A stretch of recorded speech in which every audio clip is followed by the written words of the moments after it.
खपून आला प्रश्न. काय माहित नाही लोक निर्णय तिथे घेणार.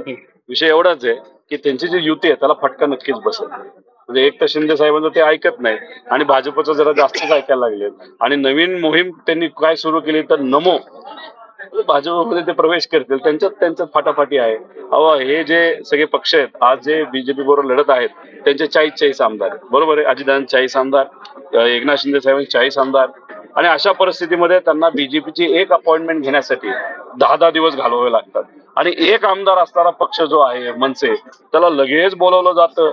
लाल सतरंजी हांतरली जाते. म्हणजे ह्याच्यात बघा काय करतात. आता उदयनराजे साहेबांचा जेव्हा प्रवेश होता तेव्हा केवढा मोठा कार्यक्रम घेतला. उदयनराजे साहेब आता दिल्लीत 3 दिवस झाले बसून आहेत. त्यांना वेळ सुद्धा देत नाही.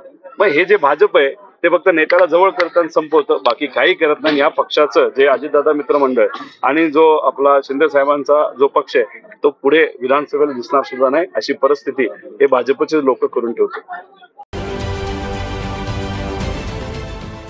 देश विदेशातील प्रत्येक घडामोडींचे लाईव्ह अपडेट मिळवण्यासाठी आता साम टीव्हीच्या सर्व सोशल मीडिया प्लॅटफॉर्मला लाईक, फॉलो आणि सबस्क्राईब करा. तसंच सर्व नोटिफिकेशनसाठी बेल आयकॉन प्रेस करायला विसरू नका.